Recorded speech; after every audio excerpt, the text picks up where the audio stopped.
이렇게 공매도를 금지한 건 이번이 네 번째인데 이 앞선 경우들과는 좀 차이가 있습니다. 이 시장에 특별한 충격이 있던 것도 아닌데다가 정부 입장이 한 달 만에 완전히 달라졌기 때문입니다. 김용덕 기자가 짚어봤습니다. 세 차례의 공매도 금지 조치는 경제 위기 때 나왔습니다. 2008년 글로벌 금융위기와 2011년 유럽 재정위기, 2020년 코로나 사태 때입니다. 그러나 마지막 금지 조치가 풀린 2021년 5월 이후에도 공매도 금지 여론은 반복적으로 고개를 들었습니다. 공매도를 척결하라! 공매도가 주가 상승을 가로막는다는 반감이 차곡차곡 쌓였기 때문입니다. 올해 코스피 시장에서 공매도 거래 대금 비중은 6월 저점을 찍고 상승한 뒤 지난 1일엔 8.65%까지 치솟았습니다. 특히 주가 상승을 노리고 개인들이 많이 뛰어든 2차 전지 관련주에 공매도가 쏠리면서 폐지 주장에 불이 붙었습니다. 그런데도 금융당국은 공매도 제도 수술엔 미온적이었습니다. 올해 초 금융위원장은 공매도를 일부 허용해서 전면 허용으로 정상화해야 한다고 말했고 한 달 전 국정감사 때도 규제에 부정적이었습니다. 외국인 투자가 중요한 나라에서 외국에서 아무도 안 하는 이런 복잡하고 어려운 시스템을 만들어서 거래를 어렵게 만드는 게 과연 개인 투자자를 보호하는 이러한 정책인지.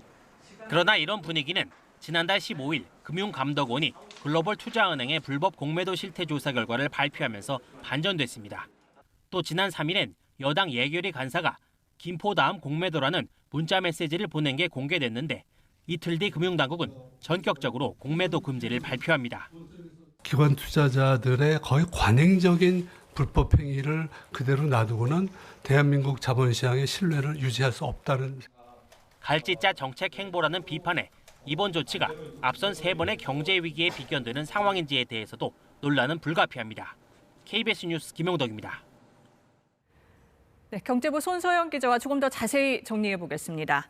손 기자, 그동안 금융당국은 이 공매도를 금지하라는 요구에 부정적이었는데 갑자기 정책 방향을 바꾼 이유 뭐라고 봐야 합니까? 공식적으로는 이 투자자 보호를 위한 불가피한 선택이라고 강조를 하고 있습니다. 네.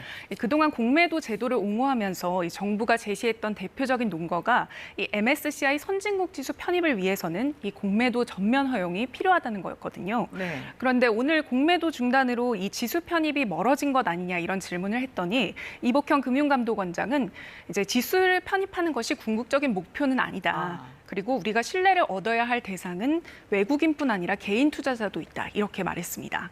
그런데 왜 지금이냐, 이 발표 시점을 두고는 내년 총선 표심을 의식한 것 아니냐 이런 지적도 나오고 있습니다. 네. 문재인 정부도 총선을 한 달 앞두고 공매도 금지 조치를 발표했는데 당시에도 비슷한 지적이 나왔습니다. 그렇다면 이제 투자자 입장에서 공매도를 전면적으로 이렇게 금지하는 게 호재입니까? 단기적으로는 오늘처럼 주가가 오를 가능성이 있습니다. 네. 그동안 공매도가 몰렸던 종목일수록 그런 기대가 더 큰데요. 그런데 과거 공매도 금지 기간을 보면은 오르기도 했지만 또 2008년 금융위기 때처럼 주가가 하락한 때도 있었습니다. 네. 이 외국인 투자자가 이 공매도가 없는 우리 시장에서 이탈을 하면 이 주식시장을 올리는 주가를 올리는 큰 힘인 유동성, 즉 자금이 빠질 수 있다는 우려도 나오고 있습니다. 네. 일단 정부 계획은 공매도 금지 기간이 8달 동안 보완책을 만들겠다는 건데 이게 물리적으로 가능할까요? 일단 금융위원회가 공매도 금지 기간을 내년 6월 말까지로 의결을 했잖아요. 그런데 그동안 모든 숙제를 해결할 수 있다는 뜻은 아닙니다.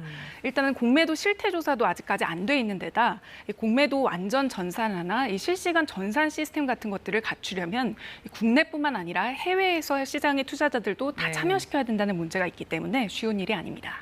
그렇다면 이제 좀 불확실한 상태인데 이럴 때 주식시장에서 투자자들은 어떤 점에 좀 유의를 해야 합니까? 네, 일단 오늘 오름세를 보면은 앞서 공매도를 걸었던 이 외국인과 기관이 더 오르기 전에 빨리 사서 이 공매도를 털어내려고 하는 이런 수요들이 몰리면서 시장 구도가 나타났다. 이렇게 분석할 수도 있거든요. 네. 그래서 이거는 주가를 결정하는 핵심인 기업 가치나 금리와는 이제 무관한 어떤 요인들입니다. 그래서 이런 공매도 청산 흐름이 끝나고 나면 시장이 어떻게 될지는 사실 알 수가 없습니다. 네. 그래서 지나가다 싱크홀에 빠지는 것 같이 갑자기 폭락할 수 있다. 이런 보고서가 나오기도 했는데요.